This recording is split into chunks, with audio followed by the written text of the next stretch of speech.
Hello, I'm Len Unwin. I'm Curriculum Team Leader here at the Sheffield College. Today I'm going to show you how to make fresh puff paste using an all butter method. The ingredients are: we use a strong white flour, we use butter, and we've got the butter in two forms. We've got some diced ready for rubbing in, and we've got some which we're going to beat out or plasticize to create our lamination. We have some salt, we have some lemon juice, and we have some very cold water. Ideally, put your water in the fridge for as long as possible. If not, make iced water up and then drain off that water. It's really important to keep that nice and cold. The type of butter is really important. Use a good quality butter because that has less water content in there, and we want a good percentage of fat going in. And the lemon juice creates that elasticity in the dough. You could use something like a non-flavoured vinegar, but lemon juice to me gives a far better flavour. So first of all, we're going to make our basic dough. So into our bowl, we're going to sieve the strong flour. Again, the strong flour, high in gluten, gives that elasticity, and when our puff pastry rises, it will rise nice and evenly. Into there we are going to add our salt,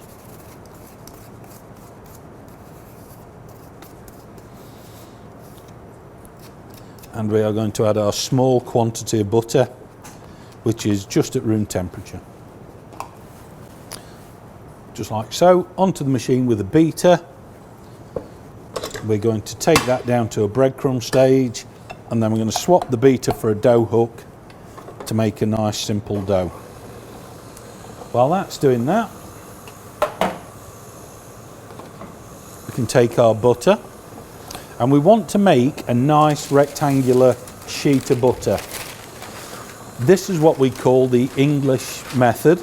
So we're going to fold our paper. So I've taken half a sheet of silicone paper, folded that in half, folded a lip from the bottom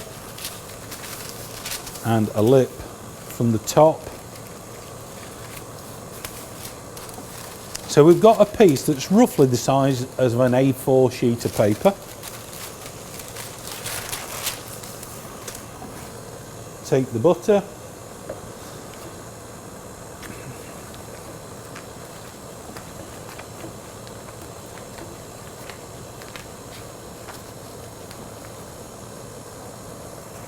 cut the butter, cut it into slices and lay it down on the silicone paper,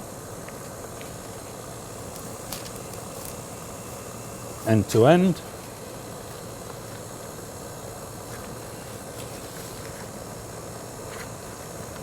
Your butter needs to be reasonably chilled but not hard at this stage.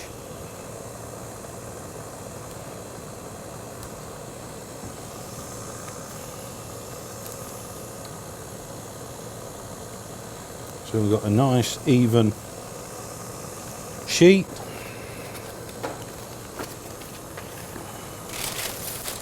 Fold the paper over, take a rolling pin,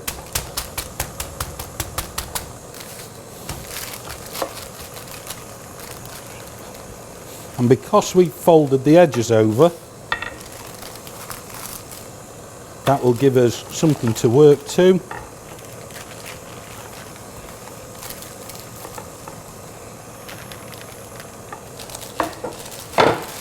Turn your paper over.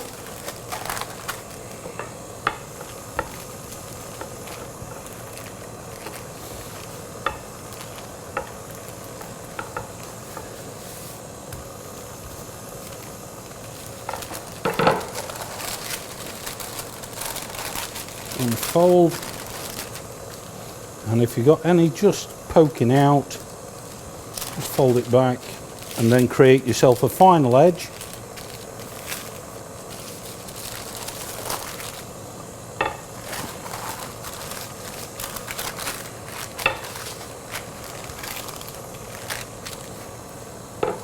So we've now got our nice even rectangular piece, which we're going to pop in a fridge just to firm back up.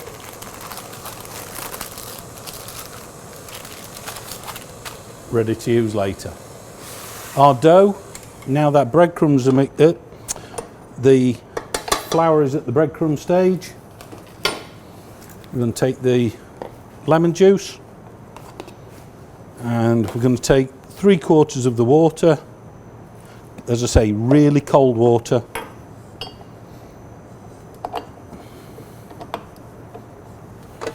Put the dough hook on and start to bring that to a smooth dough. It doesn't need to be kneaded for a long time like a bread, for example. All we're doing is making sure the ingredients are all nicely incorporated and brought together, just so it's smooth. The elasticity comes from the rolling out and folding within the dough, not from the kneading process. The butter and the dough, when we come to process them together, should ideally be of the same texture and of the same temperature. The ideal working temperature for your butter is around about 5 degrees. If it's too hard, it will snap and become brittle. If it's too soft, it will just press into the dough. So the dough's come together.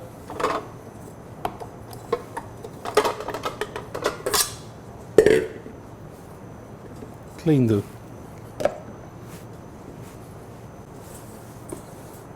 take the dough out.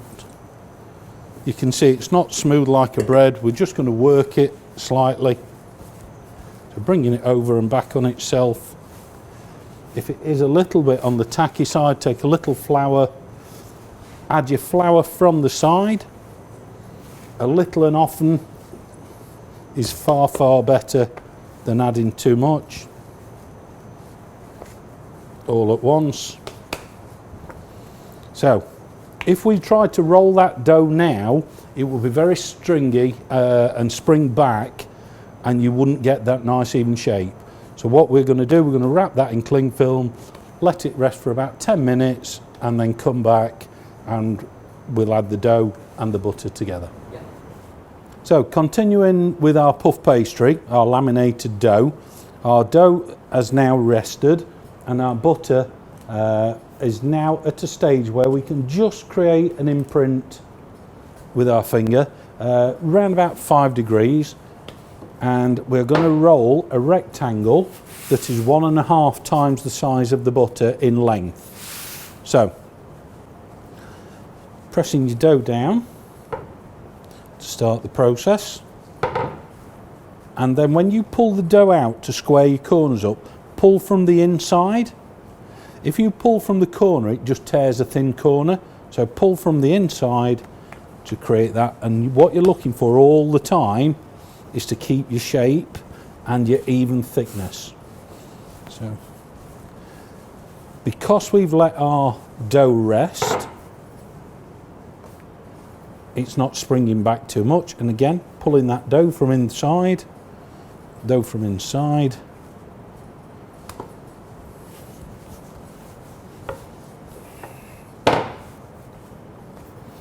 and lift your dough. You'll notice when you lift your dough, it starts to spring back.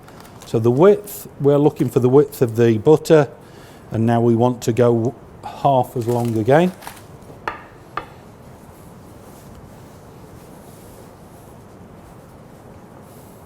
So the thickness of the dough should be approximately 1/2 centimetre, maybe just a little bit less. But every time, just keep lifting it up and relaxing that dough. Otherwise, you'll have too much tension in the initial dough. So now I'm 1.5 times as big because it shows I can fold that up. And I take my butter, which is set in my paper. And before I do that, I just make sure there's no excess flour on. You can use a pastry brush to remove that. and pop the dough.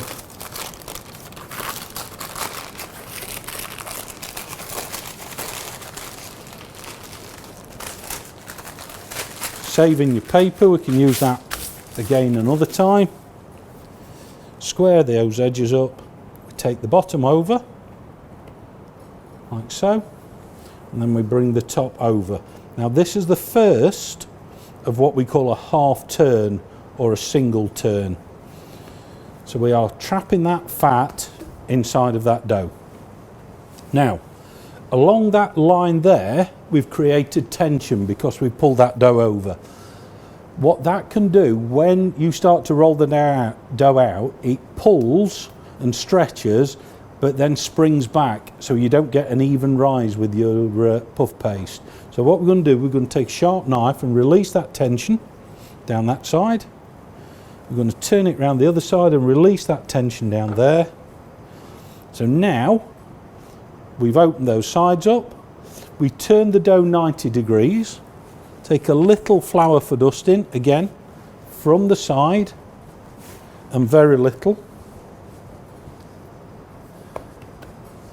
And then we're just going to ease that dough out, turn it back across. So we're easing along, keep squaring those edges up. The beauty about a laminated dough is being able to work to a nice, even, uniform depth and thickness, squaring the edges.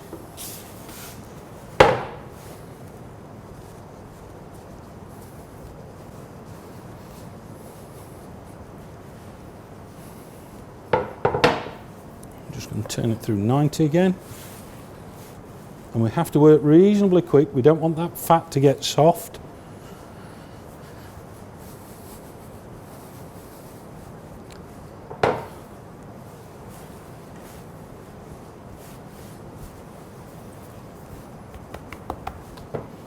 So on final roll, so we're looking to make it as long as we did with our first roll. Again, pulling corners out as we need. Cleaning the excess flour off. If you don't clean the excess flour off, when it becomes moist, it acts like glue between the layers, so you don't get a nice lamination. So we go up, clean. If the butter's too hard before you start, because it's been in the fridge for quite a while, what you'll need to do is just let it come out a bit to that 5 degrees. The butter and the dough need to be of similar texture, because if they're not, if the butter's too hard, it'll start poking through the dough, and also when you roll it, it'll crack and you'll get like a mosaic effect, so you won't get an even rise. If the dough is too soft, the butter will stick out. If the dough is too hard, the tension's too great and you won't get the lamination. So what we've now completed are 2 single or half turns. So we're going to take some cling film, and we're going to rest this in the fridge for about 20 minutes to let that butter firm up and to let the dough relax. So that is 2 of 6 turns. Okay, so following on from our puff paste that we made earlier, we've done 2 single turns. What I'm now going to show you are 2 buck turns. So effectively what we're doing is doing the same job as we've done, but twice as quickly. So demold, it's come out of the fridge. We turn it through 90 degrees. And we take a knife. And again, like we did before, we release the tension in the dough. And release the tension in the dough. Take a very small amount of flour. And make sure we've got a nice floured area. Small amount of flour on the top.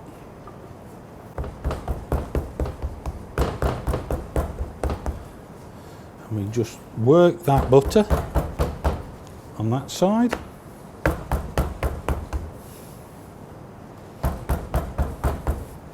And work the butter to the top, and we're still trying to maintain those straight edges.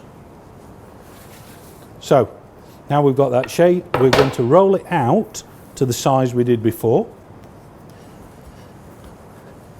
And importantly, keep turning your pastry so we get an even roll, because what we're trying to do is make sure all that fat that's encapsulated in the middle is even. Square your edges up.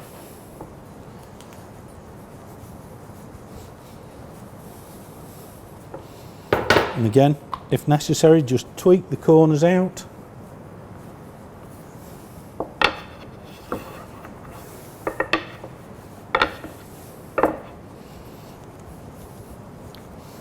So, whereas before we folded the bottom over and then the top over, on this occasion, again cleaning the flour off so we don't gum that layer up, we're going to take into the middle, we're going to make sure these edges meet, so we've got a nice seam down the middle, and then we go from edge to edge and fold completely over. So now we've got what we call a book turn. So if you looked at it, you get that almost like an elongated C shape in there. So that's turn one. I'm going to put the slash in again. Tiny bits of flour every time. I'm not using a lot of flour at all. Again, I always keep the seam to my left.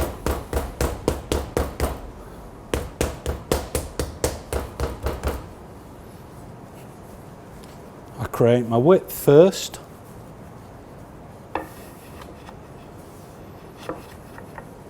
And then the length. Keep working that width.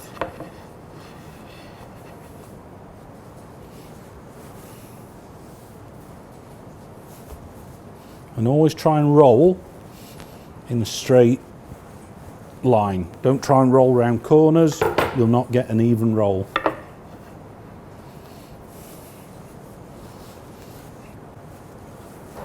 So to finish our turns off, we could either do 2 more single turns or 1 more book turn, because ultimately we will be doing 6 single turns or 3 book turns.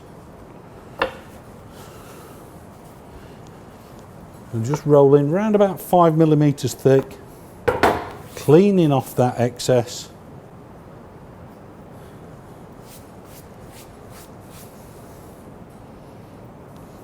Bringing those seams together, again cleaning that excess and bringing over. So we've got a nice evenly distributed pastry. All the fat's nicely incorporated, nice square edges. I always look for a nice square edge, like so. That now gets go back in the fridge for about 20 minutes. And once that's done, you would roll out that pastry. You might cut half off and do with it whatever you need to do to complete your dish. So just to recap, we made a dough. We also plasticized or beat out our butter so it was a nice even rectangle about the size of an A4 sheet of paper, about 4 or 5 millimeters thick. We let them both rest in the fridge. Ideally they're both at the same sort of texture, the same consistency and the same temperature. We then rolled out the dough to a rectangle that was 1.5 times as big as the butter. We folded up and then we folded over to create that single turn, and then later on, after resting again, we did book turns, which are fold into the center, and then fold completely over. So following on from making our puff pastry, we've got 2 products here. One, a classic millefeuille. Millefeuille literally translating to 1,000 leaves. And we've taken our puff paste. Once we've done all the book turns or the single turns, remember 6 single or 3 book, we've then rolled it out and for that extra crunch you can roll it out in icing sugar, bake it, cut it to approximately the size you need, bake it in between 2 sheets lined with silicone paper, and then baking sheets on top, so we get a really nice thin crisp top, filled with a lightened creme pâtissière, lightened with whipped cream, which is a creme légère, and then we've crisscrossed the top with a hot iron to make a nice decorative caramelized effect, and just finish with a few strawberries which are just coming into season now. And then again, with the spare that I got left, I rolled out my puff paste to about just under 1 centimetre thick, scored a tranche around the middle, forked the middle, so lots of spike marks because we don't want that middle to rise too high. Once baked, take the middle section out, clean it out, pop it back through the oven, give it another glaze, and then you get a nice shiny glaze, and that again can be filled with creme pâtissière, an assortment of fruits. It could even contain savoury products if you wanted to do that.